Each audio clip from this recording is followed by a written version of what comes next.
जय हिंद दोस्तों। प्रशांत किशोर को हमारे देश में जितने भी लोग राजनीति को फॉलो करते हैं वो लोग लगभग सभी जानते होंगे, क्योंकि इनको राजनीति का चाणक्य भी माना जाता है। जिस तरीके से लोगों को जीत दिलाने का काम करते हैं, मतलब जैसे कि अमेरिका के में जब प्रेसिडेंट का इलेक्शन होता है तो उसका ऑफिस संभालने के लिए कोई होता है ना, वैसे ही काम प्रशांत किशोर जी भी करते हैं। अब कुछ समय पहले इनका एक ऑडियो जो है वो काफ़ी ज़्यादा वायरल हो गया था। आई थिंक क्लब हाउस नाम था उसका, जिसमें कि रवीश कुमार भी जुड़े हुए थे और भी कई सारे ऐसे लोग जुड़े हुए थे जिनको कि मैं यूँ कहूँगा राइट विंग वाले जो हम लोग हैं वो लोग पसंद नहीं करते, या वो लोग इस तरह की बात, मोदी विरोधी बातें जो लोग करते हैं, वो लोग सभी के सभी उसमें जुड़े हुए थे। अब इसमें प्रशांत किशोर जी ने कई सारी बातें कही। उसमें उन्होंने कहा कि भाई किस तरीके से मोदी जो है काफ़ी ज़्यादा पॉपुलर है बंगाल में, एक कल्ट की तरह उनको फॉलो किया जाता है, और जो पब्लिक है उसका वोट भी क्योंकि उन लोगों ने बंगाल ने अभी तक बीजेपी को चखा नहीं है, इसीलिए पोलराइजेशन जो है वो इस बार बीजेपी की तरफ जाता हुआ दिखाई दे रहा है। और कई सारी बातें उन्होंने इसी के साथ करी।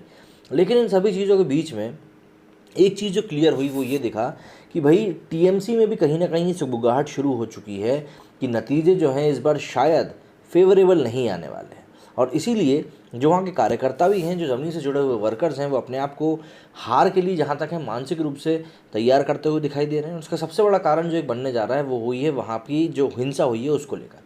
अर्नब गोस्वामी के साथ दिए गए इंटरव्यू में प्रशांत किशोर ने कई सारी चीज़ों के ऊपर रोशनी डाली।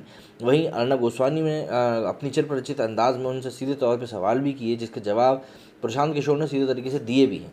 तो थोड़ा इसके ऊपर ज़रा हम लोग रोशनी डालते हैं किस तरीके से ये पूरा इंटरव्यू हुआ।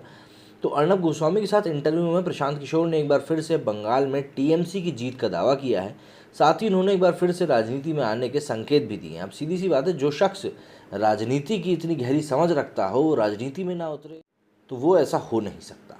पश्चिम बंगाल में विधानसभा चुनाव के बीच तृणमूल कांग्रेस प्रमुख और राज्य की ममता बनर्जी के रणनीतिकार प्रशांत किशोर ने रिपब्लिक भारत के editor in chief Arnab Goswami को एक इंटरव्यू दिया है। इस इंटरव्यू में प्रशांत किशोर ने राजनीति में फिर से आने की बात कही है। बंगाल चुनाव में किशोर की टीम आईपैक ममता बनर्जी के लिए काम कर रही है। अर्नब गोस्वामी के साथ इंटरव्यू में प्रशांत किशोर ने एक बार फिर से बंगाल में टीएमसी की जीत का दावा किया है। साथ ही उन्होंने एक बार फिर से राजनीति में आने के पूरे संकेत दिए। किशोर ने कहा कि मैं एक बार फिर से राजनेता के रूप में वापसी करूंगा, मैं एक बार फिर से ट्राई करूंगा, मैं हमेशा के लिए रणनीतिकार नहीं रह सकता। प्रशांत किशोर ने आगे कहा कि मैं राजनीति में आया लेकिन मैं अपने पहले प्रयास में विफल रहा, मैंने सबक सीखा और मैं आपको आश्वस्त करना चाहूँगा कि मैं वापस ज़रूर आऊँगा, शायद बेहतर तरीके से तैयार होकर वापस आऊँगा। प्रशांत किशोर काफ़ी अच्छे रणनीतिकार माने जाते हैं राजनीति के। कई सारे चुनावों में अपना सिक्का मनवा भी चुके हैं।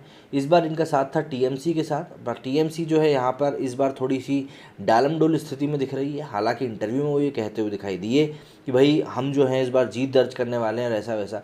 बहुत हद तक पॉसिबल है कि टीएमसी जीत भी जाए, लेकिन वो जीत कोई कॉम्प्रिहेंसिव जीत नहीं होगी, ये चीज़ तो तय है, क्योंकि बीजेपी का सिक्का इस बार बंगाल में काफ़ी ज़्यादा मजबूत दिखाई दे रहा है।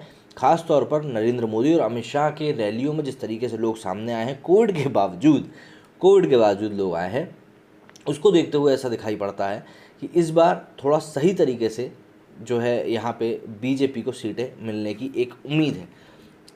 प्रशांत किशोर ने कहा कि ये सिर्फ एक विराम है, मैं एक राजनेता के रूप में वापस आऊँगा, मैं ज़िंदगी भर एक राजनीति रणनीतिकार के रूप में नहीं रह सकता, मैं हारने से नहीं डरता। किशोर ने नंदीग्राम सीट से ममता बनर्जी की जीत पर भरोसा जताया है। प्रशांत किशोर ने कहा कि जब आप गंभीरता से चुनाव लड़ रहे होते हैं तो मीडिया कहता है कि आप घबराए हुए हैं। यदि हम गंभीरता से नहीं लड़ रहे हैं तो आप कह रहे हैं कि हमने हार मान ली। विपक्ष के पास लड़ने के लिए कोई नहीं है, केवल बीजेपी ही है जो लड़ रही है। सीधी सी बात है, टीएमसी के सामने कोई भी पार्टी ऐसी नहीं है जो उनको हिला सके।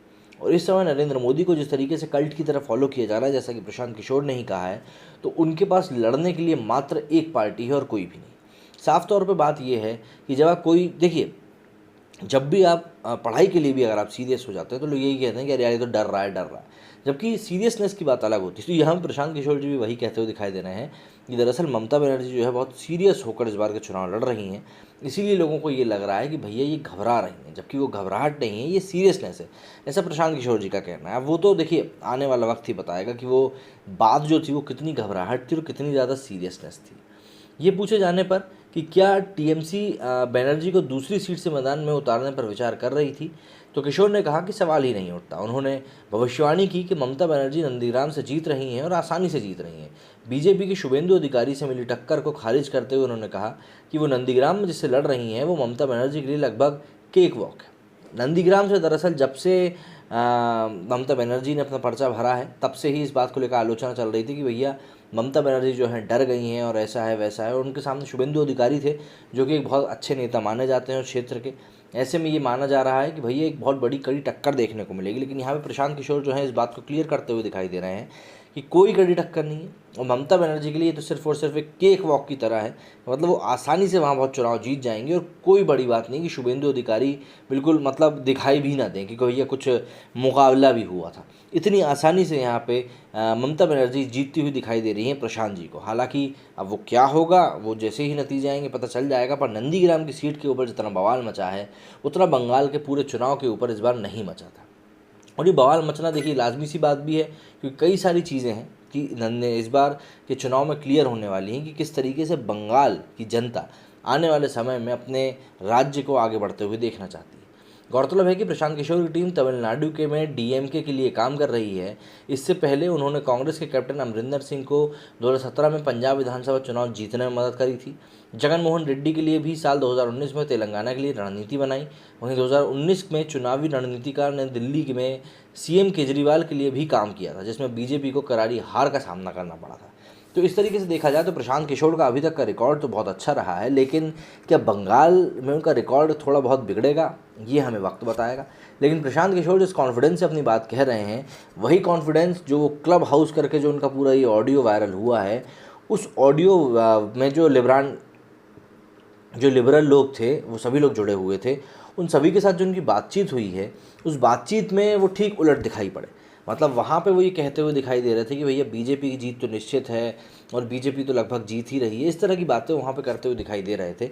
हालांकि इन सभी चीज़ों को साइड में करते हुए जिस तरीके से उन्होंने अर्नब गोस्वामी को दी इंटरव्यू में सारी बातें क्लियर करी हैं, उन्होंने क्लब हाउस वाले ऑडियो लीक के ऊपर उन्होंने ये भी कहा कि भैया आप तो बीजेपी के कार्यकर्ताओं से जाकर पूछ लीजिए कि कौन जीत रहा है और कौन नहीं जीत रहा है, क्योंकि ये जो समय है ये समझने वाला है कि भाई आखिर किस तरीके से यहाँ पे चुनाव को रिप्रेजेंट किया जाएगा किसी भी पार्टी के द्वारा। क्योंकि अगर यहाँ पे हम नरेंद्र मोदी की बात करें तो एक हिंदुत्व की लहर लेकर आते हैं, हिंदुत्व की बात करते हैं, ये सभी चीज़ें होती हैं, सबको साथ में लेकर चलने की लेकिन बात करते हैं।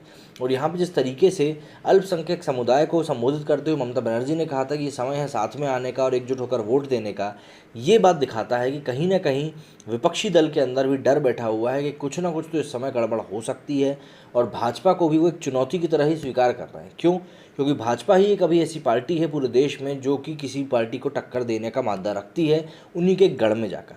चाहे आप ओवैसी की बात कर लीजिए, चाहे आप यहाँ पे ममता बनर्जी की बात कर लीजिए। और इस तरह की चीज़ें जो हैं ये तब तक चलती रहेंगी जब तक अपोजिशन एक ऐसे लीडर को सामने ला के नहीं रख देगा जो कि नरेंद्र मोदी से भी बड़ा कद रखता होगा। और हाल फिलहाल में कोई भी नेता ऐसा नहीं दिख रहा है जो कि नरेंद्र मोदी के सामने टिक सके। ऐसा नहीं है कि नेता नहीं है सामने, लेकिन कांग्रेस जैसी बड़ी पार्टी अगर किसी नेता को तवज्जो नहीं देती है तो ऑब्वियस सी बात है उसका नीचे गिरना तय है।